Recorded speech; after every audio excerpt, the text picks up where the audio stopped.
హైదరాబాద్ దిల్సుఖ్ నగర్ ఐరైస్ అకాడమీలోని శిక్షణ విద్యార్థులు Uppala charitable trust chairman Uppala Venkatesh ఆధ్వర్యంలో Red Cross blood bank society సమక్షంలో రక్తదానం చేశారు. ఎస్ఐ కానిస్టేబుల్ గ్రూప్ 4 శిక్షణ పొందుతున్న విద్యార్థులకు ఉప్పల చారిటబుల్ ట్రస్ట్ ఆధ్వర్యంలో 185 మంది విద్యార్థులకు ఉచిత శిక్షణ అందిస్తున్నారు.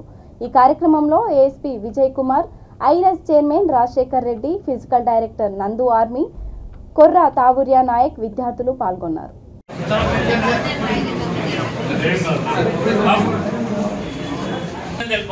ఎందుకంటే బ్లడ్ డొనేషన్ క్యాంపులో ఎక్కువగా 100 మంది ఉంటే ఎలిజిబిలిటీ వచ్చేది కేవలం ఒకరిద్దరికే. సో ఈ రోజు ఇంతమంది ఇక్కడ ఎంతో మంది అమ్మాయిలు ఉన్నా కూడా తను ధైర్యంగా ముందుకు రావడం, బ్లడ్ ఇవ్వడం మొదటిసారి బ్లడ్ ఇచ్చిన 2-3 months బ్లడ్ వస్తుంది, హిమోగ్లోబిన్ పర్సెంటేజ్ పెరుగుతుంది, జ్ఞాపక శక్తి పెరుగుతుంది, బాడీలో ఉన్న ఇన్ఫెక్షన్స్ అన్నింటినీ కూడా కొత్త రక్తం ద్వారా వృద్ధి చెందుతాయి. కాబట్టి రక్తం అనేక సార్లు 4 నెలల ఒకసారి కూడా ఆనవాయితీగా పెట్టుకోండి. యోగా